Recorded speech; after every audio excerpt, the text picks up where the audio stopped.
Hi everyone, welcome back to Dad's Planning Politics. Hi everyone, we've missed you. Nice to be back. Today we're going to talk a bit more about the Trump tariffs, as we usually do at this point. It's like a regularly scheduled thing in our podcast at this time. And then we're also going to get into the Singapore elections, which are happening on the 3rd of May, I'm pretty sure, so in 2 days. And then we're going to get into Canadian elections and what just happened over the past few days, and then the Australian elections, which are happening this weekend. So a lot of stuff is happening in the world of politics and democracy. So let's get into A that. lot of elections going on around the world, Freddie. Yeah. I'm calling in from Singapore today, which is why we're going to talk about the Singapore elections. But let's begin with tariff chaos. Goodness, it's hard to keep up with this, but the Trump is saying he's negotiating with China. China denies that. There's been some exceptions made by Trump for some of the car parts for the car industry, because the challenge for the US car industry, most of the parts they use to produce the cars are imported as part of a global supply chain. Mm. So they're complaining. The stock market has recovered somewhat. It seems somewhat stable, but it's kind of a really uncertain time for investors. I feel like we're in the eye of the storm. It's kind of calm in the middle of a hurricane, but I think it's going to get rough again because I think Yeah.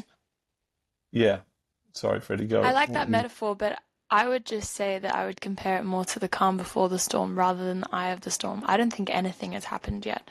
I don't even think that we've been through a bit of it. I think it's only going to get worse from here. I mean, I thought it was really funny something that Trump said. He said, "Oh, well, if America has to suffer a little bit, they won't suffer much. And if they do suffer, it's going to be because of Biden and the effects of the economic decisions they made in the last few months of their campaign. It's nothing to do with me." But then he said, if Americans have to suffer at all, maybe the kids will be having $2 instead of having $30. And that term, the way he phrased it, is so indicative of the fact that he knows nothing about what it's like to live a normal life. $2 instead of $30. Has Yeah. he ever met a regular person before? I don't think I know anyone who had $30 growing up. I mean, just have some kind of perspective. Like, that means nothing to regular people. And it kind of makes me think maybe he doesn't know what the impact that it's going to have on everyday people. Maybe he actually doesn't understand that, the fact that people will be bankrupt and out on the streets. Maybe he's Yeah, just not smart enough.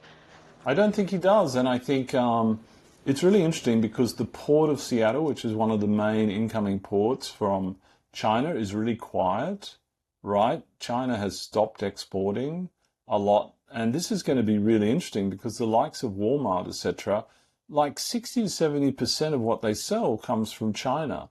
Okay, so there's going to be empty shelves and there's going to be all sorts of issues. And the challenge for the US is it seems like the economy is contracting for this quarter. And as you know, 2 quarters of consecutive contraction means a recession. So Yeah. Trump I certainly think wouldn't the want that official on his book. statistic is it's contracted 0.03% Hmm. so far So just over a little bit. this year. So a little bit, but again, that's still a massive amount when you think about the fact that usually the economy would be growing, right? You can't just compare that number to zero as a baseline. You have to compare it to the Sure. fact that usually growth would be, what what's a normal rate of growth for the US, would you Oh, say, like US 2 or 3 economy? percent or something. Well, yeah, so if you're comparing 0.03 to It's 2 or terrible. 3%, that's a massive difference, right? Yeah, yeah. So I think that's important to take into account. And I know as well, I was reading that there's actually been an uptick in domestic spending, and that's because all these people around America are realizing the prices are about to get ridiculous, so they're Right. stocking up before the price increases happen. So I can imagine a kind of doomsday scenario where Americans are going into the shops and stacking up on non-perishable goods and foods in order to not be paying, ridiculous prices when the price increases happen, which I think is quite fascinating. It's a similar reaction as what happened with COVID. Yes, toilet paper and COVID. Mm. And the other big news is the US has signed the minerals agreement with the Ukraine. So that's been a long time coming. And hopefully it will mean the US is more interested in a free Ukraine. And hopefully they're going to hold Russia to account somehow. Uh, it's also so weird, but that meeting on the sideline of Pope Francis's funeral seems to have had some sort of impact, at least. I mean, we know that economic interests always support diplomacy. So hopefully, this economic interest that America now has in Ukraine will give them a bit of a sign to like get stuff moving and finally be doing as they should. And I think that Trump has had a negative reaction to Putin in the past week or so. He's really stood up against him a bit more than he has at any point before. He was Yes. saying, "Oh, look, we were in negotiations. How dare you keep launching drones, etc., etc." So I don't think he's that happy with him either. So yeah, that he's getting a real shock to his system, and maybe Trump will see that he can't keep making these demands, these tariff demands and trade deals of everyone, and expecting to not get any, bad feedback. Remember, there was a 90-day abeyance of the tariffs, and Mm. in a month or so that will come to the fore. So they have to decide: are they actually going to put them in place, or are they going to delay them again? Nobody knows what's happening, and I think it's interesting that China has war gamed this tariff scenario for years, so they're very prepared and they're happy to go to the end point. Their economy, the fact is the US misjudges China. Vance talked about the peasants in China making products, etc. But China's actually, from a technology point of view, far more advanced than the US economy now in terms of robotics and AI and automation. I mean, they have Mhm. whole ports that are fully automated now. And so it's Yeah. really interesting. I just think the US is misjudging China and I mean, I think underestimating. that's interesting as well, because I think that we are in a period that's similar to the space race. And it's as if you were in that period of time and the US suddenly decided to just pull back on all its efforts to send a mission to the moon. It's as if they just cancelled all of that. And that's the effect that the US is having right now. We are in the midst of this quantum and AI race for one of the major powers to develop a superior form of quantum computing in order for, improved weapons, etc., and predictions of what's going to happen in foreign policy, right? That's what they use it for. They use it for that.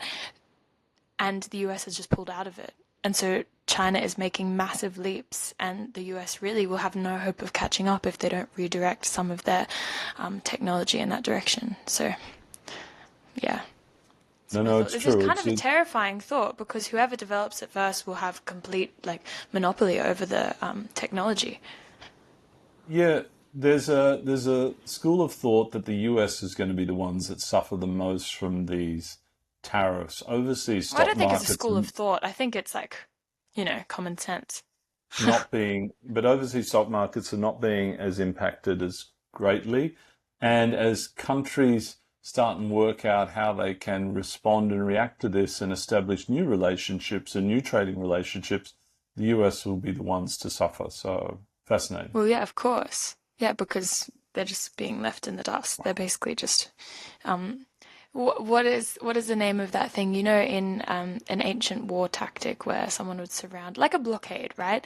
Enemy force would blockade a city and cut off its resources, right? And then the city inside obviously would starve or be dehydrated or etc. etc. That method that's used by enemies to cut off a country or a town from its surroundings has now been used by Trump himself to cut America off from the rest of the world. And the only thing that's going to happen is America is going to suffer.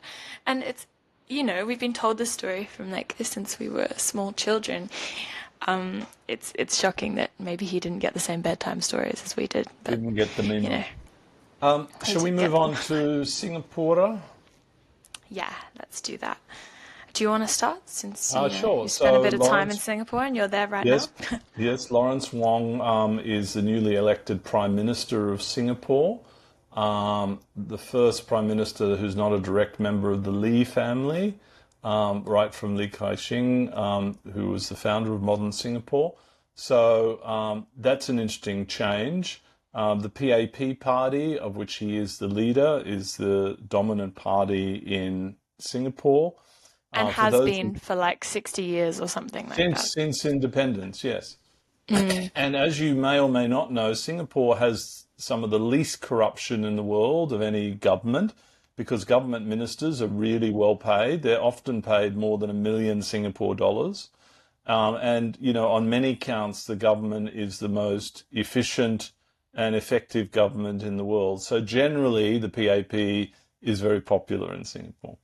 But obviously, as you can see, my dad is a little biased on his interpretation of the Singapore government and the fact that he believes it to be a democracy, because a lot of people do not necessarily believe that. In fact, like its democratic rating.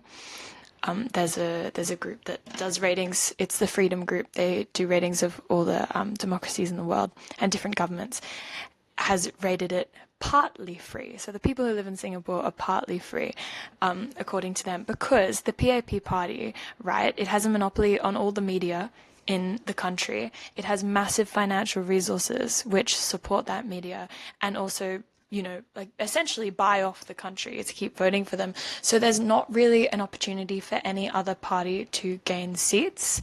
It is a multi-party system, so other parties exist, and a couple of them have seats in the government, but the PAP has a massive majority, generally a super majority in the government, and obviously that's not really reflecting the interests of everyone in the country, right? You can't have one party that's deciding everything and having no feedback from other minor parties and even minority groups. Who's going to speak for the minority groups if there's a major party in charge? But obviously they get a lot done. That's one good thing to be said about them. They do get a lot done. They do, and they're very benevolent government. You're right. They're sort of it's a Clayton's democracy in a sense because it's Mm. in a sense, a very benevolent, somewhat some dictatorship, you know, under the guise of a democratic scenario. But generally, people's lives. I mean, you know that argument that Trump always uses that is your life better now than it was 4 years ago? Singaporeans would say their lives are so much better than they were 20 years ago, etc. But So it's been a huge benefit to the majority of people in Singapore. but when the majority of the media is being paid for by this party, people don't know if they're happy or not. They don't know that there's a better alternative. They're being told it's a propaganda. That's all it is. Yeah, but Freddie, I don't buy that because, you know, these people are very global and international. It's not like they're just consuming Singapore media. Okay, It's not like, fine. But let me say, I think it's important to understand that yes, maybe it's working right now. Okay, let's say theoretically everyone in Singapore is happy and the government is doing an excellent job. That doesn't mean they'll continue to do that. Like when power is given to one group and no other groups have the ability to challenge that, someone else could get into power from this party, or they could manipulate their way through the ranks and, you know, destroy people's lives and there'd be no opposition. yeah, that's true. That's true. Yeah, that is the That's the risk. problem with, That is the risk. yeah, with those types of governments, but you know, that's all right. Singapore will be seeing the election in a few days, so we'll see what happens there. We can talk about it in the next I can predict what's podcast. going to happen. So. Yeah, it's probably going to be the exact same results as it has been every year. But look, I also read that because of the trade war, I guess we can call it that, Yep. right? The tariff war, Yes. Singaporeans have been very concerned about Trump Well, and about, you know, that kind of almost authoritarian, but like populist leader and what he's trying to do to the world, because obviously Singapore, you know, is a trade country. It's based off trade. Its very the identity most is trade built country off in the trade. world and not a big domestic market, and they are Yeah, more I think their dependent trade on numbers are 3 times their economy, the yes, amount that they trade exactly. in. Yeah. One end of the spectrum in terms of trade, probably the most trading nation in the world. So they have the most to Yeah, lose from a removal of the current global order, right? The most potentially to definitely. suffer. And I think that that has some spectators in Singapore thinking that the Workers' Party, who is the opposition party, may gain a few more seats than they Right. traditionally do because people are more concerned about the state of their economy and what's going to happen. So they'll be looking to another alternative. Yeah. Yep. So it'll be interesting to see. And so let's move on to Canada.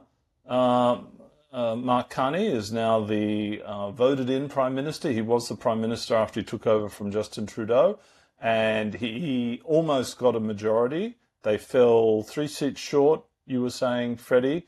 And Pierre I think Poilievre, maybe the two. head of the Conservatives, not only lost, but he lost his seat. He'd had that seat for 20 years, and he lost that seat to a new Liberal candidate. So a pretty bad day for the Conservatives in Canada. Pretty bad day, absolutely demolished. They don't really know how you come back from that, but no, that's a good day for Canada. Obviously, the effect of the tariffs was massive, and the effect of Trump's hatred of Justin Trudeau and Canada in general obviously had a big effect. And that effect was also continued to Australia as well, like we've talked about in other episodes. But it's good to see them elected. I don't know about you, you're And a I big think, Carney fan, so well, I think he potentially can be a real world leader in terms of building a new global model, given his experience to bypass the US and for middle-sized countries like Australia and Japan, Germany, EU, etc., South Korea, to build new trading arrangements, right? And I I don't know think he, about you as well. Oh, sorry, you go. You yeah, go. no, no, go ahead. No, I was just going to say, I don't know about you, but it seems that he's not afraid, as other world leaders seem a bit afraid. I think Albanese seems very afraid at times, but Carney isn't. He goes about saying what he needs to say, and that's why he won this election, right? Yeah. Because he was outright dismissive of Trump and everything he's been doing. Albo hasn't been like that. And You know, no, there's, you're right, and I think maybe Albo needs to learn from Carney. Should he win the election on Saturday, he needs to learn that. mm, Like I think the effectiveness of the Carney communication strategy as part of the election was brilliant, right? You know, these analogies, these ice hockey analogies, elbows up, Canada. Which is what happens in ice hockey to attack the other team and protect yourselves. yeah. This is really effective, these analogies I mean, he, it's a he call talked. to arms for the whole country, right? Yeah, yeah, Yeah. really, really very effective. So, And and very I hear, patriotic as well. yeah, and I hear he's a tough character, and he knows he's got such good connections around the world, and he knows intimately the impacts of any trade policy or economic policy, so much better than most world leaders around the world. He's not an experienced politician, but I think that's played to his advantage so far. I think so too. I think that's what makes maybe Albo so scared in some ways because Carney just he sees the what's happening, he sees how to fix it, and he just does it. He doesn't worry so much about how it's going to affect his political chances. He just does what needs to be done, and that's what everyone's really respecting because he's not a politician, so he has a bit more of that gravitas, I guess, that a Yeah. businessman would have. But yeah, it's been really interesting. And then I guess we have to talk about the Australian election. So obviously Yes. that's been Only on a our few minds hours a lot. away now. How many people have voted so far? Probably several million, right? I actually was looking You at probably. that 22% of the population has already voted. So 4 million people. That's the highest number of pre-polling voters, I think, in Australian history. It's the highest number. So that, that really says how much trust we have in our voting system and how its efficacy is really impressive Well, as well. why don't we change the system so that now once polls close, they should be able to come up with a prediction of who's going to win based on all the pre-polling. Why don't they count all those pre-polls? Because I think the way it works at the moment is everyone pre-poll votes and then voting live on the day, and then they start counting once everything is done. Why don't they change it so they start counting confidentially even before polling is done? Maybe they do, but it's confidential, so you don't know. But I just assume that that's because sometimes it takes a while to send in all the votes, right? It can be difficult if you're doing postal votes, and those are included in the pre-poll votes. But yeah, I'm not really sure. They should really start doing that, especially if they're in-person voting. You would think that it's quite simple, right? Yeah. So, what's your prediction, Freddie, for the election, given we're very close? Well, I definitely think it's going to be Labour. I mean, how could it not be at this point? I think that I don't really want to think about the alternative though. This is the same thing that I had with Trump and Kamala. You don't hear that name very much anymore, Kamala Harris. It's like she No. disappeared off the But do you face of think it the will earth. be a Labour majority? Mm, I'm not sure. I think the ability of the independents and the Greens and the rest of the parties to steal seats from the Liberals and Labour means that it'll probably be a minority government. I think it would be good for it to be a minority government. I mean, not good, but it's not a bad thing either. Yeah, What do you think? I think it'll be a minority government because I think the Teals will do well again, and I think there might be a few new Teals, Mm, which means that that will, and there's probably going to be a swing back towards the coalition on some outer suburban seats, etc. You know, with some of these offers they're making to the populace. But yes, I think Albanese has run a very good campaign, and Dutton has run a very poor campaign. And I you know the backflips, etc. It's kind of embarrassing. So I mean, it's just it's fascinating because they're going to need to rebuild the coalition should they lose, and Dutton will lose the leadership, etc. And you I know, mean, it's you going to know be what seems to me? Um, so we always have a bit of an internet disconnection, so I never know if you've stopped speaking or if you started because it happens a okay. few So seconds after for me. But no, that's all right. No, I think that Dutton's almost done a bit of a Trumpian thing, trying to just speak offhand and come across as charismatic and confident as Trump does, because that's what he does, right? He doesn't yeah, necessarily plan what he's going to say beforehand, but it always works out for him. But for Dutton, it has done the opposite of that. He needed to sit down with some people beforehand and plan what he was going to say because going off the cuff has been a disaster. He's just like gone back on every single policy he he's announced. That's what it feels like. he he doesn't get the same pass that Donald Trump does. People Mm, don't follow up and fact check Donald Trump, but they do fact check Peter Dutton, right? So when he hmm says something wrong, like, you know, there's this whole talk of getting rid of the 45,000 public servants. And the latest thing is, did they say they were going to do voluntary redundancy? And they're all confused about that. No, they're going to stop hiring and they're just going to let people Bad retire, luck for etc. me. No voluntary redundancy, etc., Mm. etc. And just this inconsistent communication is between Dutton and some of his senior opposition ministers is just crazy. Yeah, I mean, I think that particular point is interesting because I know for a fact that's already been happening in the public service, that they've already been reducing hiring for the past 2 years. Far lower numbers of grad offers, for example, are being given out, and a lot of people at my university, like if they applied last year, really struggled to find a job. So the fact that that's already happened really says something as well, that the Liberals are trying to come up with this new policy when Labor's already been quietly decreasing it on their own. I think that's Yeah, quite and interesting. then the Liberal Party has just come out with their budget numbers, and they'll have higher deficits than Labor for the first 2 years, and then supposedly it will get better, and then they will have something like a $17 billion advantage versus Labor in later years. But as people say, you know, it's very hard to predict what later years will be. So again, not a very credible argument, given that they always make out that the coalition will be lower spending than Labor, etc. So it's all rather mixed up versus the traditional election now because Labor has been rather economically responsible. And it seems like the Reserve Bank will cut interest rates again in May. And so inflation is easing somewhat. So it's perfect timing for the government. Yeah, no, definitely. I think that they're going to win. I also think it's been, I don't know, just a lot of positive talk recently, walking around Canberra and seeing the state of things. And I think a lot of those prominent politicians like David Pocock and the rest of the senators will probably get back in again because they've just done an excellent job, these independents. From the Senate to the House of Parliament, they've all done what they were asked to do. I know, though, I'm not sure if you know Nicolette Ball.